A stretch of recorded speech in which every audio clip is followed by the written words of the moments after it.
Mobile গাড়ি, computer, উড়োজাহাজ থেকে শুরু করে আধুনিক বিশ্বের প্রায় সমস্ত কিছুই চিপের উপর নির্ভরশীল। বলা চলে বিশ্ব প্রযুক্তি এখন সেমিকন্ডাক্টরের উপর নির্ভরশীল, আর এই সেমিকন্ডাক্টর শিল্পই পরিবর্তন করে দিতে পারে একটি দেশের ভবিষ্যৎ। তাই তো বাংলাদেশ আধুনিক বিশ্বের সাথে তাল মিলাতে এক যুগান্তকারী পদক্ষেপ নিয়েছে।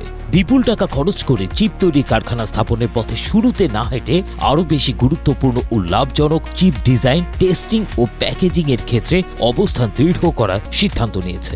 মূলত বিশ্বজুড়ে সেমিকন্ডাক্টরের ভ্যালু চেইন শুরুই হয় চিপ আর্কিটেকচার, ডিজাইন, ভেরিফিকেশন ও ইন্টেলেকচুয়াল প্রপার্টির মাধ্যমে। এই ক্ষেত্রগুলোতে বাংলাদেশ এখনই প্রতিযোগিতা করতে সক্ষম। আমাদের দেশের মেধাকে কাজে লাগিয়ে ডিজাইন ও টেস্টিং সেবাকে হাতিয়ার করে বাংলাদেশ এই বিলিয়ন ডলারের বৈশ্বিক বাজারে নিজেদের শক্ত অবস্থান তৈরি করতে চাইছে।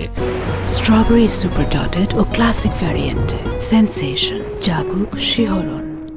আর এই পথকে সহজ করতে এবং বিনিয়োগকারীদের আস্থা ও ধারাবাহিকতা বজায় রাখতে 2026-27 অর্থ বছরের বাজেটে বড় পদক্ষেপ নেওয়া হয়েছে। 2031 সালে জুন পর্যন্ত electronic design, automation tools, chip design software, উন্নত প্যাকেজিং ও টেস্টিং যন্ত্রপাতির উপর আমদানি শুল্ক ও ভ্যাটে বড় ছাড় দেয়া হয়েছে।